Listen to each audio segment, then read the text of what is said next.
হ্যাঁ, আমি রাজবাড়ির ভেতরে আছি। প্রথমে একটা দাদা বললেন যে ভেতরে ছবি তোলা যাবে না। আবার যিনি এখানে সিকিউরিটি ছিলেন তাকে জিজ্ঞেস করলাম যে ভেতরে কি ছবি তোলা যাবে। হ্যাঁ, তুলুন, কোনো অসুবিধা নেই, কিন্তু মিউজিয়ামের ভিতরে তুলবেন না। ভেতরে একটা মিউজিয়াম আছে, হয়তো ভেতরে মিউজিয়ামে তোলা যাবে না, কিন্তু বাদ বাকি বলো না ভিতরে ছবি তোলার অসুবিধা নেই। তাই এই ধরনের ভিতরের ছবি দেখাচ্ছি আপনাদের রাজবাড়ির ভেতরে। এটা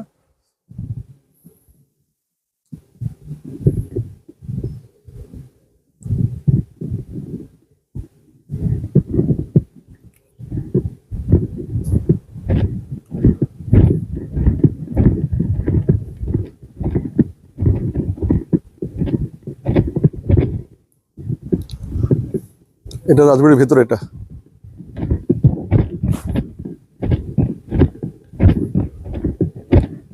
এই যে জায়গাটা দেখতে পাচ্ছেন, এই জায়গাতে যাত্রা হয়। এখানে এখানে প্রতি বছর মেলা হয়, আর মেলার মধ্যে এখানে যাত্রাটা হয়। আপনাদের ভালোভাবে দেখাচ্ছি, থামেন। রাজবাড়ির এটা কিন্তু অনেক পুরনো হয়ে গেছে, সব খুলে খুলে পড়ছে, বোঝা যাচ্ছে সব ভেঙে গেছে অনেক। এটা অনেক পুরনো। এটা এটা এখনো সংস্কার হয়নি।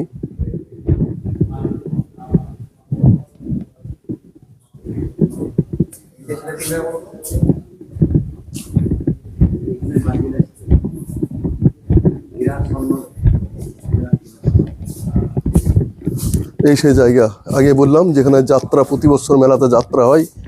এই জায়গাতে যাত্রা হয় প্রতি বছর আজ পর্যন্ত, মানে যখন নবাবী আমল থেকেই বা রাজা ছিলেন তখন থেকে এখানে যাত্রা হয়। প্রতি বছর মেলাতে যাত্রা হয়। আমরা রাজবাড়ি দেখা শেষ করলাম, এবার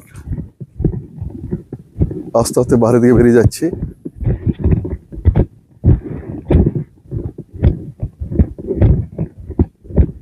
এটা রাজবাড়ির ভিতরে বাগান।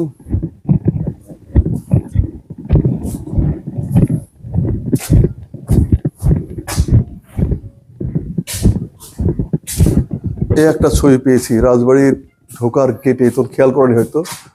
এটাই নবাব সিরাজউদ্দৌলার ছবি। এটা দেখছেন,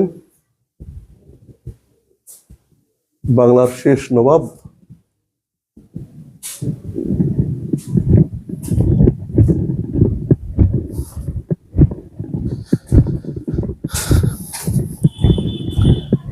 এবার কমপ্লিট করে বেরিয়ে আসলাম, পুরো রাজবাড়ি কমপ্লিট হয়ে গেল।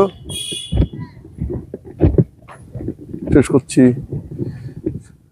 আসসালামু আলাইকুম।